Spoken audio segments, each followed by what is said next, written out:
Okay, all right. Shalom Aleichem Rabotai. Welcome to our Wednesday class. Shalom to all of you, to those that I haven't said hello yet before the class began. Hi, Simon. Hi, Yigal. Eitan and Miki. I already said hello to. Okay, Baruch Hashem. We are in the topic of Ilchot Shabbat. We are finishing up the what we can and cannot say to a goy on Shabbat. This is probably going to come up again later on, but for now we're gonna hold on the halachot of the goyim according to the order of the Yalkut Yosef. A few more halachot and we'll get back to the Siman Reish Pei Aleph. We're going to talk about the Shacharit Shel Shabbat, Suda Shlishit. We're going to go through the Shabbat, Be'ezrat Hashem.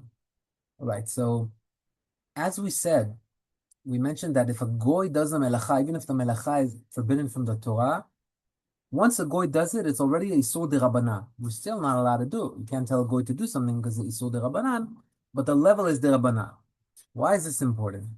Because the Yalkut Yosef says that theoretically, if we have a bride and groom in Bet Knesset on Shabbat, and we want a goy to come play music to do sameach for them, then that theoretically should be okay. Why? Because playing music is the Rabbanan, and the goy doing it is also the Rabbanan. So we have two the Rabbanans, and it's for a mitzvah, l'sameach hatan v'kala.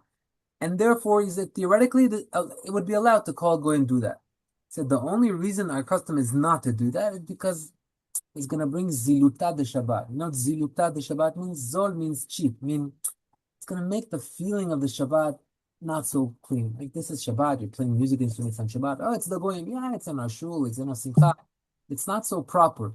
But dry halacha, you're allowed to do that, as we said, because once you have two derabbanans, one derabanan is the goy is doing the second derabanan is playing instruments, is not forbidden from the Torah. It's actually forbidden from the Rabbanan. The only reason the Rabbanan forbid us to play instruments is because if it goes bad, we'll come to fix it on Shabbat. And the fixing would be Isur Torah. So Chachamim gave Isur the Rabbanan to not even touch it. Shemaz, Yabor Etaken, maybe you'll have to fix it. But since it's to the Rabbanan, it's allowed, only the custom is not to do that because it's not proper for Shabbat. Right. Ziv, sorry. Yes. Sorry. And sorry, it relates to like the two things of Rabbanan, but it's more on Chag. Is the second day of Chag, Chutz La'aretz, is that already one level of Rabbanan, the Rabbanan? Wow. So for instance, if a goy comes and turns on a light while I'm sitting in the room, but it's on the second day of Chag, does that count as two things of Rabbanan? I hear your question. That's a very good question. We know that since the second day of Chag is from Chachamim, and it's not from the Torah, it's something that Chachamim added later on, then there are leniencies regarding burials and what the Goyim can do with the bodies and stuff like that. So I know that there are leniencies. Let me get back to you on that, right? I want to give you a proper answer for that. It's a very smart question. Because you're saying once it's already one derabanan, that I could tell a goy to even do a isur deoraita, because if it's deoraita, since a goy does it, it's derabanan, and since the day itself is derabanan, so Right. very nice, good question. All right, you're giving me homework. I like it. Okay. Okay, what's the second question? Is there? No, just That's that. Okay, very good.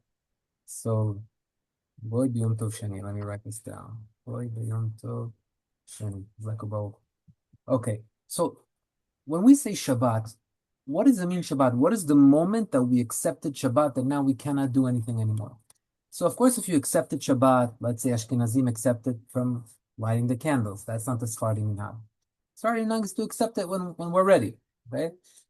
But let's say you haven't accepted it yet. Is there a moment where, like it or not, Shabbat came in?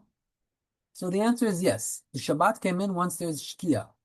The clocks, when they show you what time Shabbat comes in, it's usually, in Israel, we say the 18 minutes. Everybody knows, it's called the 18 minutes. It's 18 minutes before the real Shkia time comes in. That's where all the clocks show you on the notes, like Shabbat's coming in. Why? This is a mitzvah. Most poskim hold mitzvah from the Torah to add time to Shabbat, to Sefet Shabbat. So by doing that, you're adding time to Shabbat. Okay, but I was in a rush, I was running, I didn't have time. You could comfortably use those 18 minutes. Once those 18 minutes came, it's Shkia, and now you're reaching a time called Ben Hashmashot. Those famous 13 minutes, or some say those are more like 18, 19, 20 minutes, 24 minutes, different opinions. But that time, that is between day and night, and it doesn't have such a strict definition. Since we don't know if it's day or night, we're strict. So before Shabbat, we consider it Shabbat. And after Shabbat, we consider it not finished yet. So we're machmir to both sides. But, says the Yalkut Yosef, in those 13 minutes, let's call it 13 minutes, let's say the board says Shabbat's at 5:42. Now, really, Shkia is at 6 o'clock. Okay, so if I didn't do anything, naturally, by 6 o'clock, I have to stop all melachot. Even if I didn't light candles or whatever it is, that's when I'm accepting Shabbat naturally. But if there are melachot de Rabbanan from Chachamim that you haven't done yet, and if you don't do them, says the Yalkut Yosef, you're going to have tsar on Shabbat, you could still do them after Shkia in those 13 minutes. He gives an example. You have fruits that you took off your tree. Now, this example is relevant to Eretz Yisrael because in America, you're not obligated to do ma'asrot on your fruits, right? Those are the mitzvot that are dependent on Eretz Yisrael. Gemara says, Moshe Rabbeinu, ohev mitzvot, lo yisba mitzvot. Moshe likes mitzvot. Yeah, he can't get enough of it. Why did he want to come into Eretz Yisrael? Because they're mitzvot that you could only do in Eretz Yisrael. The main mitzvot, though, of course, the mitzvot of Bet HaMikdash, but also the mitzvot of Trumot, U'Maasrot, all these mitzvot you have to keep in Eretz Yisrael. The only thing in America that has to do with fruits that you do keep is Orla. The first 3 years, you're not allowed to enjoy the fruits of a new tree, of course.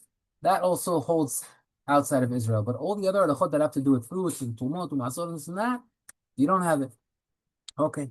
So says Yalkut Yosef, if you didn't do Maasrot on your fruits yet, Maasrot is two of the Rabbanan, and your guests are coming to have dinner by you, and you're going to be embarrassed that you don't have dessert fruits to serve them, and it's Ben Hashmashot you only remembered, you would be allowed to do the Maaser Ben Hashmashot, even though sunset already happened, but in those 13 minutes, you could do that, or any other Melachot de Rabbanan that will cause you discomfort on Shabbat. I thought of an example. You're going to sit on the Shabbat table. One of the kids turned off the light, and now your whole Shabbat is going to be dark on the Shabbat table. It's tzar. It's not. Yeah, so Ben Hashmashot, if it's turning on a light that's LED, that's from Chachamim, according to most opinions, you could do that so you don't have tzar in the time of Ben Hashmashot. Simon, you didn't want to ask something, right? You're cute all of a sudden. I thought. Okay. However, when it's Isurei Deoraita, over there it's already much more complicated, so avoid the Deoraita. But the Rabbanan, Ben Hashmashot, you would be allowed to do. Okay, so you put this, this. Now, regarding cholim, someone that's not feeling well, there are a lot of leniencies towards that cholet. As opposed to what we had to do until now, we needed to find shtei de Rabbanan, two de Rabbanans, and with a big need, like losing a lot of money, or having a lot of tzar, or a mitzvah, etc. But when it comes to someone that is sick, not even a dangerous chole, we're not talking about someone that is in a dangerous situation, you could do anything you want for him. That's not a question. We're talking about a chole that he's okay. He's just laying down. He has a big headache, or he's very uncomfortable right now. He's sick, but he's not sick in a life-threatening situation. That's called chole she'en bo sakana. Chole she'en bo sakana, I can tell a goy to do whatever I want for him. Why? Because you're allowed to do Isurei de Rabbanan for a chole that there's no danger in his life. She'en bo sakana. So once you tell a goy to do it, it's already Isur de Rabbanan. No matter what the Isur is, even if it's turning on a fire, lighting on a fire, if the goy is doing it, it's de Rabbanan. And I can do any de Rabbanan for someone that is sick. We're not talking about life-threatening sickness. Again, that's going to be the next topic. So anyone, and by the way, according to Chachamim, a child under 6 years old, that's what the opinions say today. Under 6 years old, that child is considered chole she'en bo sakana. He can catch a cold easily. If there's light in his room and he can't fall asleep, you can turn it off. Not even through a goy, you can even do it b'shinoi, or some say even yourself, because it's turning off is only the Rabbanan, and he's considered the chole she'en bo sakana. There are a lot of leniencies for children. Remember the example we once gave about putting a hot plate into the socket on Shabbat. We see the Arabs doing it in the hotels. How are they allowed to do that? Say Isul Deoraita, how they're doing it. And the answer was, since there are kids in the hotel, the kids are going to need to eat, and the kids are under 6 years old, they're considered cholim. For a cholah, they can do Isul de Rabbanan. What's the Isul de Rabbanan? Plata, hot plate is Deoraita. Yeah, but if the goy is doing it as the Rabbanan, the goy can do it in sake of those little kids. All right? Don't ask me what happens if there are only adults in that hotel. It's going to be more complicated, but that's the general leniency. All right, so that's chole she'en bo sakana. Chole sheyesh bo sakana, as we said, we could even do Isurei Doraita for him. Me, as a Jew, lo alenu, if there's a chole shesh bo sakana, I'm allowed to come and cook meat, or cook soup, or cook whatever I want for him on Shabbat. Isur Doraita. But, says the Yalkut Yosef, whatever I do cook for him, I'm not allowed to say, you know what? Since I'm already cooking for this goy, for this chole, let me add. I'll put some more meat. I also will eat. Why not? I'm already doing it. What's the problem? Does it bother Hashem? I've already turned on the fire. The pot's already there. I'll put more meat. The answer is no. I can only do what is necessary for him, but asur leosif. You're not allowed to add so that you or someone else can enjoy that food. All right. Now, there is one topic, we've mentioned it before, that there's a big machloket around it in the poskim. What happens with soup that was once already fully cooked, and now I want to put it on the hot plate on Shabbat? Is it considered me that I'm cooking it again right now, or what do you mean? The soup was already cooked once, finished, right? When it comes to solids, it's much easier. Once a schnitzel is made or rice is made, it's made. I can put it on the plata on and off anytime. There's no questions. But with the liquids, there's a big machloket. Most poskim, and we hold by them, that's Rashi, Rabbeinu Yonah, Harosh, all these poskim hold that you cannot reheat liquids because it's considered like you're cooking them. And we hold by that opinion, and that's why we use the Shabbat timer. Rabbi says you use a Shabbat timer, and you put the liquids on the hot plate before it turns on. And by doing that, you go around the difficulty. The difficulty is to cooking. Okay, I'm doing it through grama. I'm not doing it directly. It's done from before Shabbat. And also, Ravadia relies on another opinion by the Rambam. There are other rabbis with the Rambam, the Rashba, the Ritba, the Ran. All these great rabbis hold that there is no cooking after cooking when it comes to liquid. So if I cook soup once, I could cook it on a plata. I don't need to put a timer or anything. We do not hold like that Rambam. This is a very famous Rambam that we do not hold like him. However, we do use his opinion for leniencies. Says the Pri Megadim that since the Rambam holds like that I can put a soup on a plata, on a hot plate without any problem, although we don't follow his opinion, but we can tell a goy to do that. So says the Pri Megadim, since there's a machloket and there is an opinion that it's allowed, if I forgot to put my soup on the plata and it's already on and it's already hot, if it's still cold and it turned on, still I could put it on. It's still considered a grama. It's not directly heating it.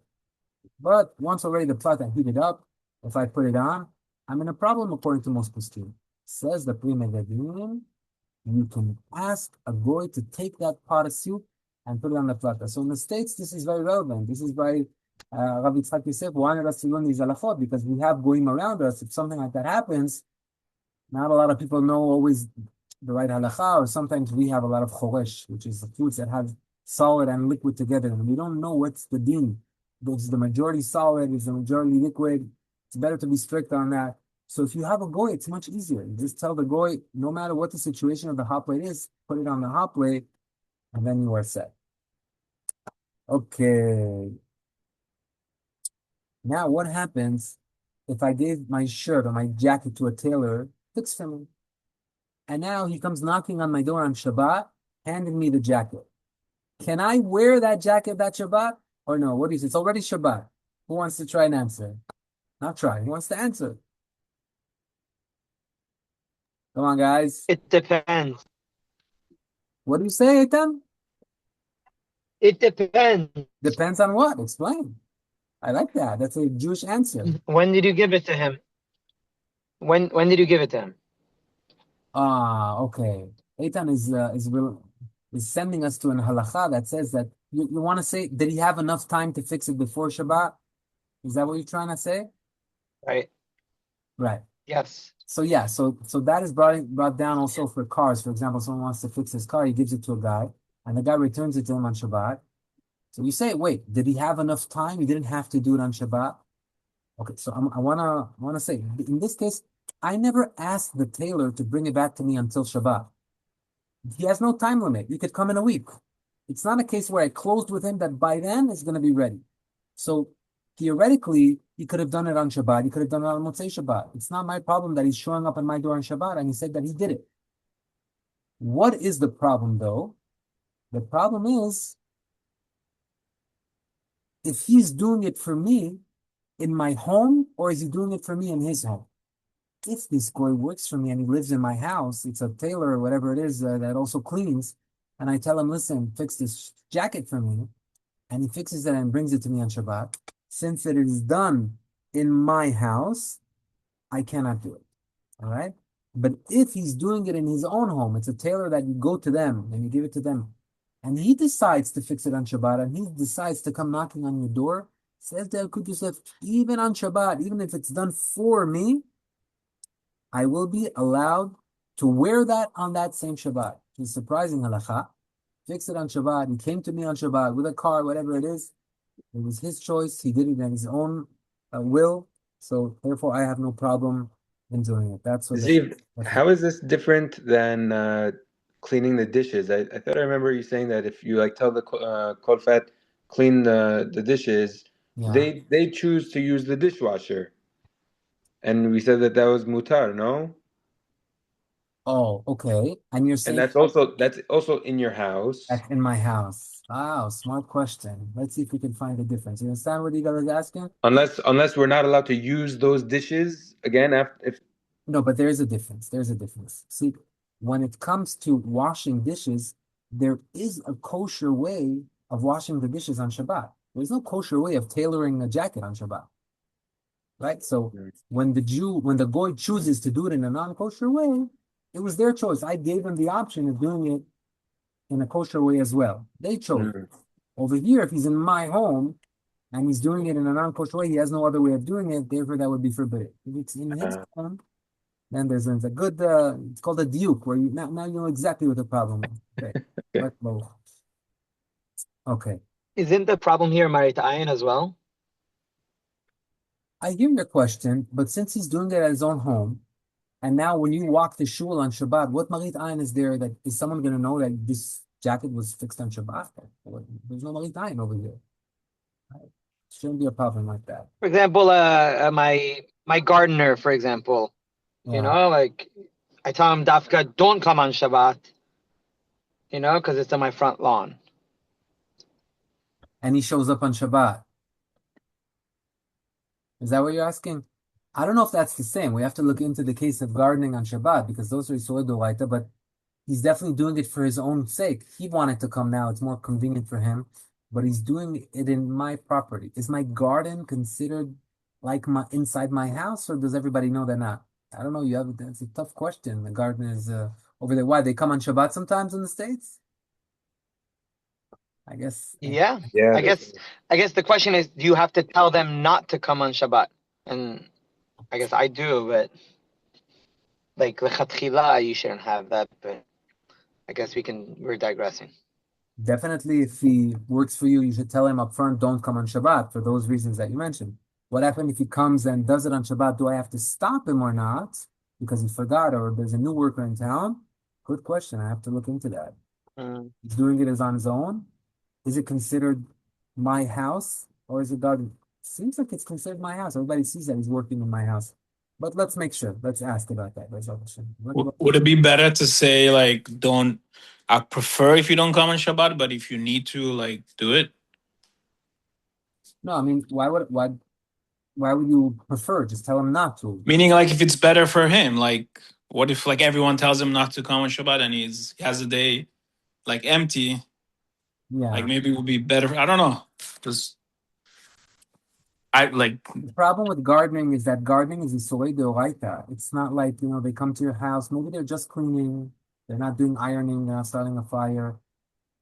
People see them coming into your house. It's not such a problem when it's Isorei Rabbanan. There's even an opinion that there is no Marit Ayin when it comes to Isorei Rabbanan. The classic example, when you learn the halachot of basar b'chalav, meat and milk, for those that learn like the whole Rabbanu thing that they teach them, that there's a case where someone is drinking almond milk, so it's not dairy, but he's having it next to meat. Is he allowed to do that or is he not allowed to do that? So one opinion says it depends. If he's eating it next to red meat, eating meat with dairy is a sur Torah, right? It says 3 times, lo tavshel v'di b'chalev mimo, or is it isur to eat Isur to enjoy, and Isur to cook. So when the milk and the meat are being eaten together, that's Isur Deoraita. Says the halakha. Therefore, if you're going to do that, you have to put the almond bottle and next to it put almonds so that people understand that this is part. But if you're eating chicken, that's one opinion. It says you don't have to do that because eating chicken with milk is only a sur from Chachamim. It's not a sur from the Torah. And we're not concerned about Marit Ayin when it comes to Chachamim. I'm not saying that everybody agrees with this opinion, but obviously Marit Ayin with the Rabbanan is more lenient. But gardening is a sur deoraita. You're kotzer, you're cutting the garden and everything. So it's a little bit of a bigger issue. So I would definitely tell him not to come on Shabbat. If he decides to come, again, it's a question. You have to see what we do with that. So obviously, I'm going to look into it. All right, what happens if I want to light the Shabbat candles like in a nice night, put them on these big bowls or whatever it is on the Shabbat table, but now that they turned off, or even before they turned off, I'm scared the kids are going to knock them over. Can I move these? It's called pamotim. I don't know what candelabra. What is it called? Candelabra, whatever it's called. Those things that it stands on. Can I move those on Shabbat? So, of course, if the fire is still on, you cannot move it for the simple reason, besides muktzeh, the pamotim, besides those being muktzeh, the flame. When you're going to move a lit candle right and left, you may turn on and off the flame itself and make it go a little higher and a little lower. Every time that you do that, it's isur deoraita shel mav'ir, liot tevaru esh, making a flame higher or lower, you're mav'ir esh. So that would be forbidden. But if it already turned off, can I move those candlesticks off the table because we want to eat in comfort? What do you guys think? Well, the answer is that you cannot move them unless you made a t'nai. If you made a stipulation before you lit the candles, when these turn off, I'm going to move them off the table so I have comfort in eating with my family, etc. You could do that. So if you want to do it like a tchila, if you want to light the candles on the table because you think it's nicer or it's closer to where you all are, and once they turn off, you want to move them, you can do that. You just have to make a stipulation at night that once they turn off, I will be able to move. Ziv, if you didn't make the Tanai, can you move them with a shinui, with like an elbow or a stick or something? So we learned that Laziz Shinui is already much more lenient. There's no muktzah that can be done, especially if you need the space that it's under. I would say that it would be allowed. I don't know how you would have to like knock it off the table, right? We're not talking about like with a body part, like an elbow or something to move it off. That's never a problem. Any muktzah can be moved with a body part if you have the proper way of doing that. Right. All right, back to the order of Shabbat. Siman Reish Pel Aleph 281, Shacharit Shel Shabbat. The Yalkut Yosef opens this topic with the nets. It says, although a lot of people have a custom to praying nets all year long, and it's a blessed custom, on Shabbat, he says, some people, even those that pray nets all the time on Shabbat, they rest a little bit more and they have a custom to pray a little bit later. So for those of us that aren't early birds on Shabbat, Yalkut Yosef talks about us. He gives us comfort. He says this is the Oneg Shabbat, if that's your Oneg and you have a custom to pray a little later. He says, just be careful of one thing. Who knows what he's going to warn you from? The Shema, I like to say the Shema in time. Exactly. Chazak u'Baruch, Simon. Very good. I'm paying attention. Very good. The Shema, as we know, the only thing that we have from Deoraita and Tfilat Shacharit is reading the Shema. V'shokvecha uvkumecha. Gemara says, shokvecha, in the time that people are laying down, uvkumecha bazman she'anashim omdim, while people are standing. One in the day, one in the night. And Chachamim gave a time limit. What is the time of the day? Ad sof she'ah shlishit, 3 hours from sunrise is the time where you can read Kriyat Shema and it'll still be considered Kriyat Shema min HaTorah. Reading it later, you're just reading it as part of the tefillah. It's still good, it's tefillah, but it's not fulfilling the mitzvah from the Torah of reading Kriyat Shema on time. Ziv, I think I've seen, I believe it was Rabbi Ben Chaim, like if he, a couple of times a year, he comes to 1:30, the synagogue, and they might start a little later on Shabbat than normal if they can't get a minyan. So he quickly does the Shema, and then they start the minyan. That's obviously it's permissible, but he does it also every Shabbat in 54 on his minyan, because almost every Shabbat you're not going to read Shema on time. By the way, there are two opinions to where you count 3 hours from, that after that time of Shema from the Torah is over. One opinion is more lenient. It's the Gaon Vilna. He holds that you could count 3 hours from sunrise. So if sunrise is at 6 o'clock, by 9 o'clock. But the Magen Avraham is much more strict, and he holds that we don't count from sunrise. We count 3 hours from Alot HaShachar. Let's call it dawn, I guess. That's when the first light comes out, before the Netzach. It's like 72 minutes earlier. From there, you count 3 hours. But it's not going to be a full 72 minutes more, because the Magen Avrahams day is much longer, because the day became longer also to the end. He has a different calculation. Bottom line, it's about half an hour earlier. And usually when there's a machloket from Chachamim, we go to the more lenient opinion. Kriyat Shema is from the Torah. Better to be strict according to the Magen Abraham's opinion. So really, it's closer to about 2.5 hours after sunrise. You could see in your clock. So if sunrise is, let's say, around 6 o'clock, the Magen Avraham Kriyat Shema is going to be by 8:30. So until 8:30 in the morning, if you haven't read the Shema and you're not in a minyan that's going to read Shema before 8:30, read the Shema in that manner, right? And if by any chance you're in, let's say, an 8 o'clock minyan that they may or may not get to that point, you make it 9. What's your 9? If I reach Shema on time, then the Shema that I'm reading right now is stam, just like I'm reading the Torah. That has nothing to do with Kriyat Shema of the Tefillah. But if I don't make it on time in the Shema of the Tefillah, let this be my Kriyat Shema. And then you read it right there, you make that stipulation, then you're covered. Now you may ask, Ziv, why should I make that stipulation? I'll just read Shema right now, let it be on time, and then I'll just pray, and the Shema and the Tefillah won't count. This one does count. What does it matter? I got the check. You're right. You got the check from the Torah of reading Shema on time, but what's the minus? The minus is that according to the Kabbalah, the order of the Tefillah is very important. It's like you're climbing towards the penthouse, towards the highest point, which is Amidah.